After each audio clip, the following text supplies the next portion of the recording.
danes povedala nekaj o Zofki Kveder in o njenih tako publicističnih kot literarnih delih, v katerih je pisala o zaposlenih ženskah. Zofka Kveder je prva slovenska pisateljica, ki se je preživljala s pisanjem leposlovja, publicističnih člankov, gledaliških kritik, prevajanjem in urednikovanjem. Že v zgodnji mladosti je zapustila dom in s 16 leti zaslužila svojo prvo plačo na geodetskem uradu v Kočevju. Le 2 leti kasneje jo srečamo v kranjski prestolnici, kjer prepisuje spise v odvetniški pisarni dr. Ivana Šuštešiča. Ko se je v začetku leta 1899 preselila v Trst, je tam opravljala administrativna dela v uredništvu časnika Edinost in nekaj časa delala tudi na pošti. Že leta 1898 je svoje gmotno stanje nekoliko izboljšala s honorarji, ki jih je dobivala za leposlovne objave. Pisanje in kasneje tudi prevajanje sta vse bolj postajala njena osrednja vira zaslužka. V Pragi, kamor se je preselila v začetku leta 1900, je finančno situacijo izboljšalo urednikovanje revije Domači prijatelj, a ker je morala preživljati tudi hčerko Vladošo, je iskala še drugačne možnosti. Obiskovala je celo babiški tečaj in to uspešno na to povedila v pripovedi na kliniki. V Zagrebu, tja se je leta 1906 preselila s hčerko in možem, je nadaljevala to svoje leposlovno delo, pisala je tudi kritike, gledališke kritike in tudi prevajala. Bila je pa tudi urednica ženske priloge, dnevnika Brane Tagblad in kasneje revije Ženski svet. Vse življenje se je zavzemala za finančno neodvisnost žensk, v kateri je videla izhodišče za žensko emancipacijo. Ob tem je tematizirala družbeni položaj zaposlenih žensk ter njihove možnosti za združevanje poklicnega in družinskega življenja. Poglejmo si najprej, kako je o tem pisala v publicističnih besedilih. Že v najzgodnejših zasledimo njen luciden pogled na problematiko izkoriščanja žensk in odločnost, da je potrebno obstoječo situacijo spremeniti. V publicističnih zapisih je Zofka Kveder kritično opozarjala na to, da ženske za enako delo niso enako plačane kot moški. Pisala je o poklicnih boleznih, težkih delovnih povojih tovarniških delov, možnostih širitev njihovega duhovnega in kulturnega obzorja, ter celo o tem, da bi morale dobiti nadomestilo v času bolezni.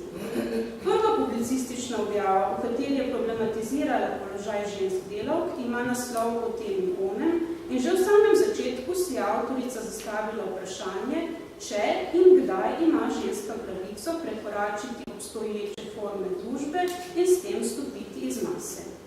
Odgovarja, da ima to pravico vsaka ženska, ki ima v sebi dovolj duševne moči, da hodi svoja pota in kar vidi, da so obstoječa pravila mase ničeva ali nepravična. Pri tem opozarja na predsodke in daje kot primer učiteljice, ki so pogosto zaposlene v krajih, kjer nimajo družbe, saj jih bogate gospe prezirajo in je edina zanje primerna družba mladi kolega učitelj. A tudi, če se mlada učiteljica z njim druži le prijateljsko, takoj postane tarča obrekovanja. Še težje je po avtoričinih izkušnjah delavkam in uradnicam, saj jih vsi prezirajo in niti ne iščejo njihove družbe.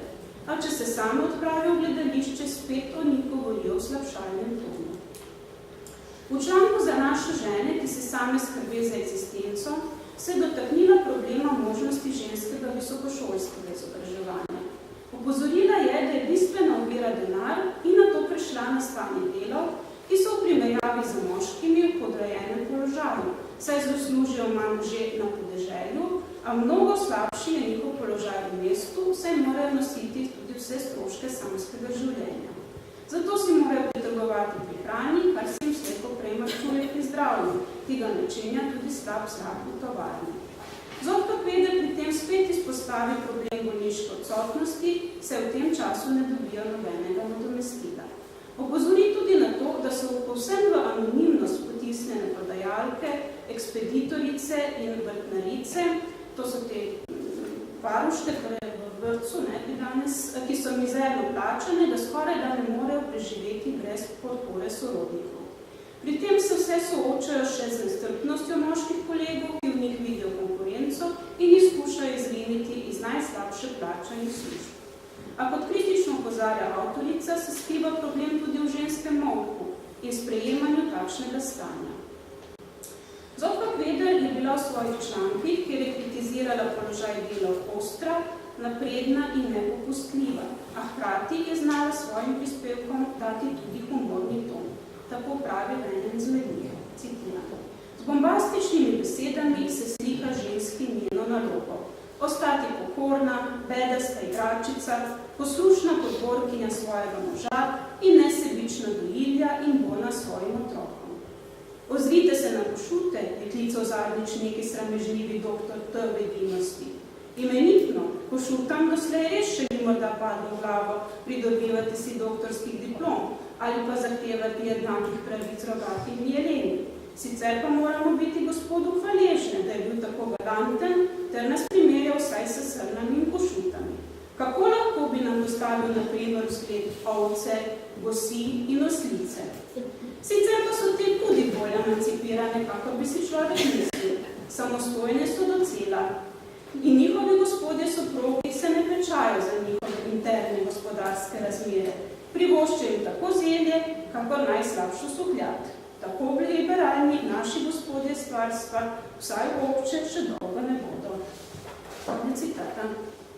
Po humorni zastranitvi avtorica članek nadaljevala s sociološko in zgodovinsko razlago sprememb v družbi, ki pogojuje tudi spremembe v življenju vsakega posameznika in posameznice. In še nekaj o zaposlenih ženskah kot literarnih likih. Ti liki se namreč pojavljajo tudi že v zgodnjih pripovednih besedilih Zofke Kveder, vendar v njih še ni v ospredju socialna problematika njihovega izkoriščanja. Ta je namreč najmočneje prisotna v proznem prvencu Misterij žene, napisanem leta 1900 in tudi takrat objavljenem.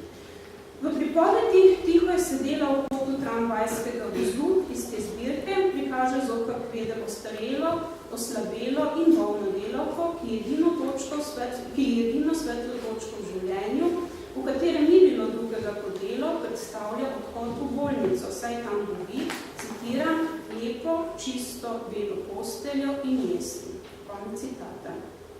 To je zadnja točka na njeni življenjski poti, ki jo pisateljica strne v 2 stavka. Ona ni vedela drugega v svetu, kako da so v njem velike tovarne. Mlada dekleta se suče okrog strojev in režejo papir, kakor ona nekdaj. Ko pa ostarijo in niso več točne in zanesljive, smejo zbirati cunje, nositi les in pobirati trske. Konec citata. Motiv tovarniške delavke pisateljica razširi v pripovedi Tiskarna, kjer se vživi v misli delavke Fride, ki se zaveda, da je v tovarni mideva mladost in da se stavec, ki mu je všeč, želi samo zabavati z njo. Njeno življenje se odvija le na delovnem mestu, kjer dela dnevno od 10 do 16 ur. V mnogih besedilih družbena kritika ni tako neposredna, temveč bolj subtilna.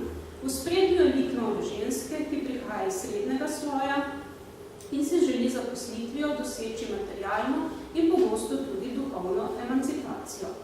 Med takšne like lahko uvrstimo poštne uslužbenke, učiteljice, umetnice in prodajalke, torej poklice, v katerih so meščanska dekleta našli delo, če so bile za te poklice izučene ali šolane. Sicer je bila njihova situacija zelo težka. Tako tudi v pripovedi Služba prikaže dekle, ki si išče delo na Dunaju. Ker kot meščanka, ki je nekaj časa delala kot vzgojiteljica, deklice pri bogati družini nima nobenih posebnih znanj in izkušenj, a je čedna, je edina služba, ki bi jo lahko dobila, služba blagajničarke v kavarni, kjer pa bi morala goste tudi zabavati. Gospodinja ji svetuje, naj si najde ljubimca, a tega ne želi. Zato se odloči in sprejme delo varuške otrok, ki ga sicer opravljajo preprosta dekleta. A njo delo osrečuje in pisateljica tako zaključi svojo zgodbo. Pozabila je počasi na svoj klavir in svojo francoščino.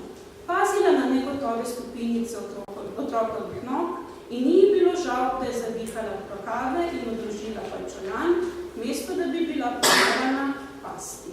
Konec citata. Tudi v romanu Nada naslovni lik dobi kot prvo službo delo vzgojiteljice. Nada se sčasoma izuči tudi za delo ekspeditorice na pošti in ga začne potem tudi upravljati. Že v enem svojih zgodnejših besedil v noveli Telegrafistka je Zofka Kveder opisala vzdušje na Tržaški pošti, kakor ga doživlja mlada in srečno zaljubljena poštna uslužbenka in s tem ohranila zanimiv izsek iz delovnega dneva te poklicne skupine. Občutek zadovoljstva pogojujejo tudi dobre odnosi med poštnimi uslužbenkami, ki jim je fizično ne preveč zahtevno delo veselje, še posebno, ker marsikatera v njem vidi le začasno zaposlitev, ki se je bo s poroko tresla. Tako se zaključi tudi pripoved Vida, kjer se razgledana ekspeditorica na pošti v živahnem kraju, kjer cveti lesna in druga trgovina, na koncu poroči s sodnim pristavom. Drugačno življenje ekspeditoric na podeželskih poštah, ki so daleč od velemestnega vrveža, saj je monotono in zato te ženske s časoma resignirajo, kako pisateljica prikaže v pripovedi Medla. Podobna samotna prihodnost čaka tudi mlado poštno uslužbenko v pripovedi Na pošti, ki je bila moškemu, v katerega se je zaljubila, le kratkotrajna romanca, za zakon pa si je zbral boljšo partijo. Večina pripovedi o prodajalkah in učiteljicah prav tako prikazuje njihovo osamljenost, izpostavljenost moškemu pogledu, ki je površen in opazile zunanjost, zaradi svojega neuglednega družbenega položaja so zaposlene ženske le redko zanimive za moške iz njihovega sloja. Zato ostanejo samske in osamljene, kakor prodajalka v pripovedi na sprehod. Podobno usodo je Zofka Kveder zasnovala tudi v črtici v majhni prodajalnici papirja, objavljenem misteriju žene, kjer je zabeležila usodo tihega dekleta, ki se zaljubi v eno od svojih strank, a on tega sploh ne pazi, saj je zanj samo prodajalka, pri kateri kupuje papir za risanje in tako se tudi ona spet pogrezne v samoto in resignacijo. A kakor je pokazala v pripovedi Težko, je za mlado prodajalko tudi lepota lahko v breme, saj jo začne nadlegovati njen nadrejeni in si mora poiskati novo, slabše plačano delo, da se ga odvese.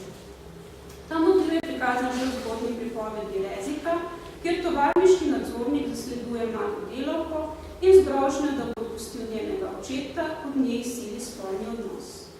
A tudi ženske, še posebno meščanske gospe, do svojih podrejenih niso prijazne.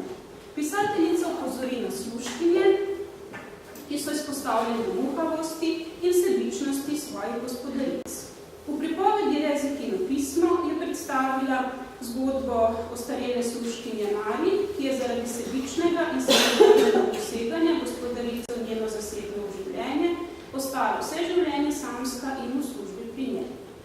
Svetlejše podobe razmerja med služkinjo in meščansko gospo prinašajo pisateljičine avtobiografske zgodbe, v katerih je prikazala svoje družinsko življenje tako v praškem kot v zagrebškem obdobju.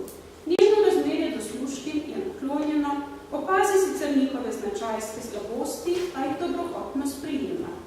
Barico služkinje zagrebškega obdobja je postavila celo v središče pripovedi Naša barica, kjer slednja v pogovoru s prvoosebno pripovedovalko razkriva svoj pogled na svet.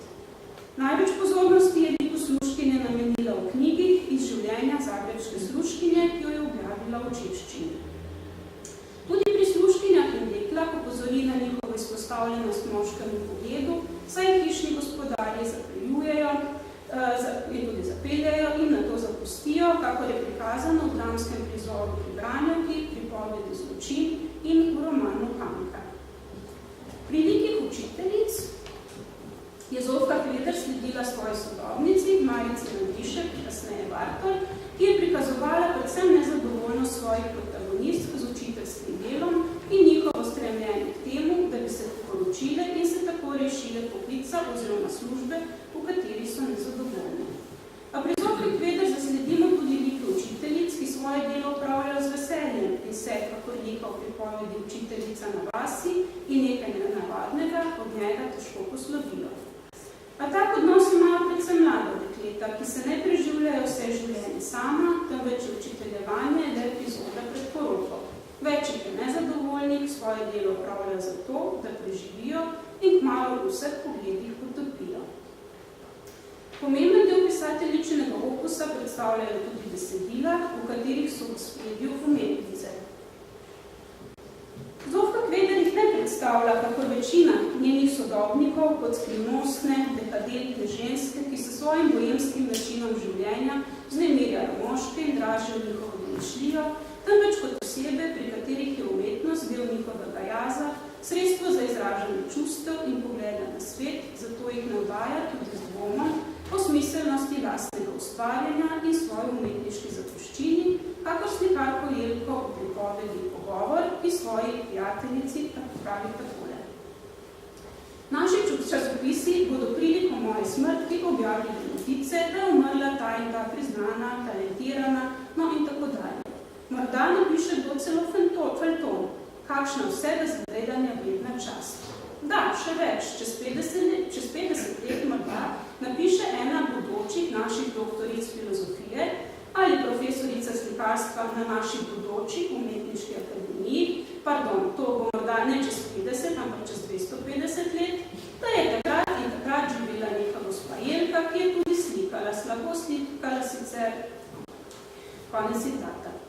Umetnice so še bolj senzibilne kot drugi ženski liki, tako je na primer tudi kiparka Kamila v pripovedi Jaren, jim odpira njihova umetnost pot do ljudi in s tem dela samozavestne, kakor operno pevko v pripovedi Najlepše priznanje, ali pa jim povzroči največje trpljenje, kot se zgodi operni pevki v pripovedi Cvetje, ki izgubi svoj čudoviti glas.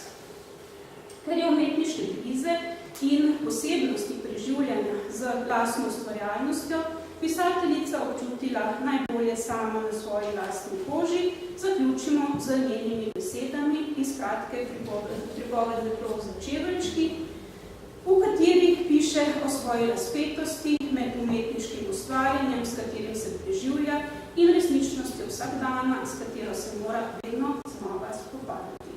Tako je zapisala. Pišem in nikoli nisem zadovoljna. Pišem in zdi se mi, kakor da bi metala vse v globoko brezno.